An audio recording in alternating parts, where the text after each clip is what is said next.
They say the Chinese were an inland people once, which is a polite way of saying they knew better than to trust the water. But something drew them eastward. Not curiosity, mind you. Curiosity is a modern luxury. No, it was a compulsion, the kind that makes a man walk toward a cliff edge at midnight just to see if the ground ends. They reached the shore and stood there, breathing salt for the first time, and instead of turning back, they began to build vessels. Not proper ships, mind you, but flat-bottomed nightmares called junks with high poops like raised eyebrows, wondering what madness had brought them there. Before the junks, there were the kufas, round boats that looked less like vessels and more like the shields of giants, or perhaps the stretched skin of some enormous drum. The Babylonians made them from willow frames cut in Armenia, then pulled goat skins tight over the ribs. Herodotus thought them worth mentioning, which tells you everything about how deeply they disturbed him. Circular, with neither stem nor stern, they spin in the current like compass needles that have forgotten north. To cross a river in one is to surrender your direction entirely. You simply rotate, trusting the water to decide your fate. The Assyrians didn't even bother with boats sometimes. They'd strip naked and strap inflated cow skins to their chests, great bulbous floats that made them look pregnant with their own deaths.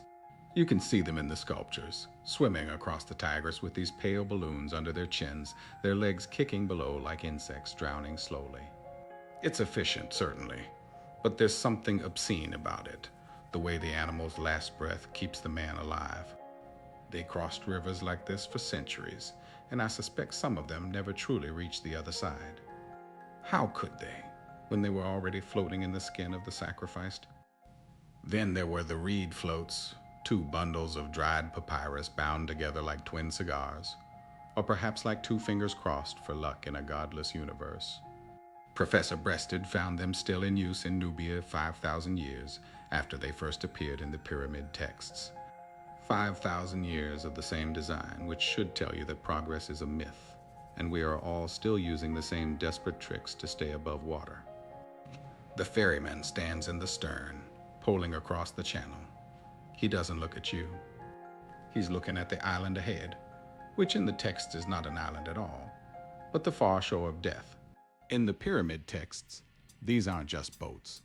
They're metaphors for the soul's journey, which is always a terrifying thing to realize about your transportation. The gods bind together the two floats for this King Pepi. The text reads as if the king had any choice in the matter. The knots are tied. The ferry boats are brought together. And standing in the stern is the prehistoric Charon, poling the king across to the horizon where the sun dies every evening. But here's the horror. The texts imply the king is already dead when they bind the floats. So every crossing is a posthumous one, and every ferryman is carrying cargo that has already begun to rot. Before the sun god got his proper ship, he had to make do with two floats of the sky, a phrase that sounds poetic until you realize it means the celestial Nile is just as dangerous as the earthly one. Imagine the sun, that burning, screaming thing, being ferried across the heavens on nothing but bundled reeds. No wonder he needed a better boat eventually. But the image persists. The cosmos itself is a river, and we are all being pulled across it by invisible hands. The horizon is not a destination, but the edge of the float, beyond which lies the drop into eternal night. And the knots, they say, are tied by gods who have never learned to untie them. From rafts, they developed the dugout hollowed logs that resemble more than anything else, open coffins. Some hunter, drifting timber down the Nile, decided to carve a seat into a log just to rest his legs. Then a hold for provisions. Then he hollowed it further until the tree was a throat swallowing water. Pitt Rivers suggested the next step was pointing the ends, but he was an optimist. The truth is, once you've hollowed out a tree, you've made a vessel for the dead that happens to float. The Egyptians used them to drift cedar from Lebanon. Dead trees carrying dead trees across the water. A funeral procession that never ends. Egypt is called the cradle of naval architecture, which is exactly the kind of compliment that keeps you awake at night. Cradles rock, cradles tip over.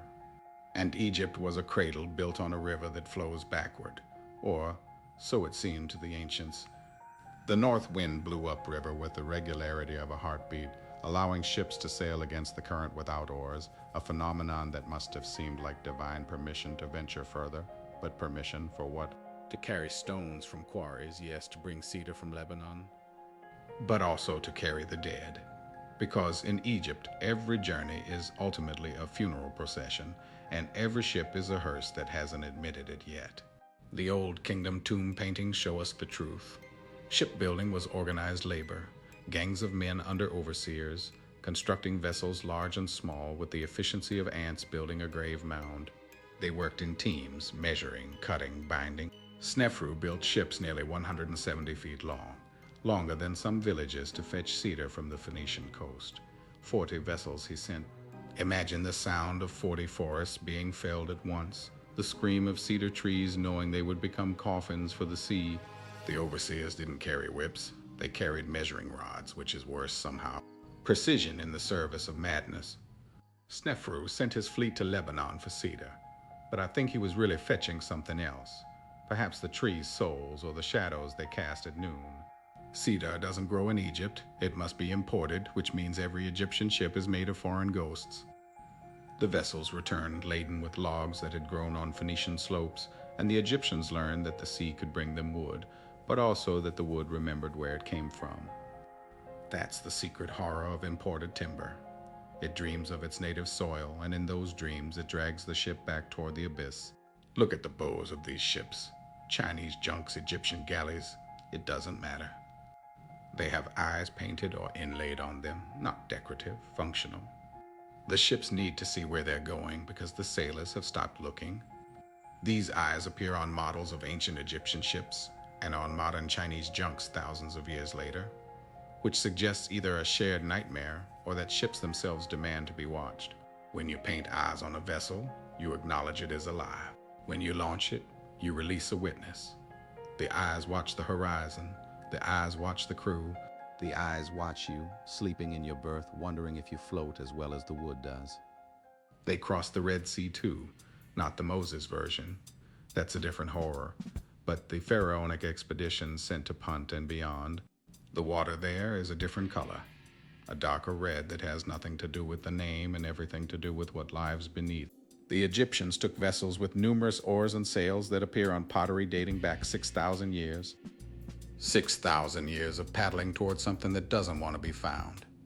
The Red Sea is a wound in the earth, and the ships are stitches trying to hold it closed, but the thread keeps breaking. The tomb of Sahura shows us the first true deep-sea boat, meaning the first coffin designed to leave sight of land.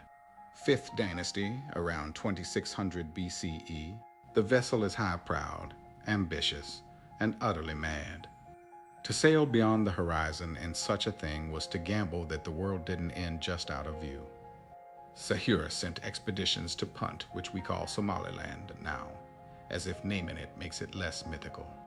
The ships returned with incense and gold, but also with stories they refused to carve into the walls. Some things you don't record because to write them down is to invite them back. Queen Hatshepsut sent 5 vessels to Punt, and they are depicted at Deir el-Bahari in perfect terrible detail. These are highly developed ships, which means they had learned every trick to keep the water out, but none to keep the madness in. 5 ships all returning, which is statistically impossible for such voyages. Someone should have been lost. Someone should have fallen overboard and become a companion to the fish. But all 5 returned, laden with myrrh trees and exotic beasts, and the queen had them painted on her temple walls, not as celebration, but as warning. This is what comes back. This is what the sea gives back. Be careful what you send. Chatterton noted the Chinese junks and Burmese junks of today resemble Egyptian ships from 6,000 years ago. He called it persistence of type. I call it persistent nightmare. The lug sails of bamboo splits, the high poops, the flat bottoms. How did these designs travel from the Nile to the Yangtze? Not by trade route, not by diffusion. These are dreams that infected wood, shapes that vessels remember even when men forget them. China remained unchanged for 4,000 years, they say, but that's wrong. China remained haunted for 4,000 years, building the same ghost ship over and over, waiting for the Egyptians to return. Did the Egyptians reach China? The scholars asked this with straight faces, as if distance were the only barrier, as if the Pacific were merely wide and not deep, as if the ancient mariners didn't know that the world is surrounded by water, held together by it, drowning in it. They didn't need to reach China. The ships reached China. The designs walked across the water on wooden legs, colonizing dreams in the night. Sumeria was colonized by seafarers. They say Eridu, the seaport at the head of the Gulf. But I say the sea colonized Sumeria, sending its emissaries up the rivers to wait. The Phoenicians became the sea traders, but first they were students. Egyptian mariners visited their coast, seeking timber, and the Phoenicians watched them. They learned the art of navigation, not as science, but as possession, adopting the Egyptian style, the high prows, the eye motifs, the whole superstition of shipbuilding. By Solomon's time, they had colonies in Spain and traded with the British Isles, which means they carried Egyptian ghosts to the Atlantic and released them there. The Phoenicians were the first to realize that ships are not built. They are summoned, called up from the wood with rituals of measurement and rope. Before the Phoenicians, the Cretans trafficked by sea.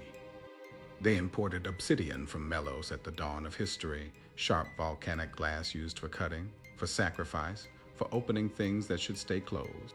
The flakes have been found on Crete, proving that men crossed open water for weapons before they crossed it for bread. Think about that.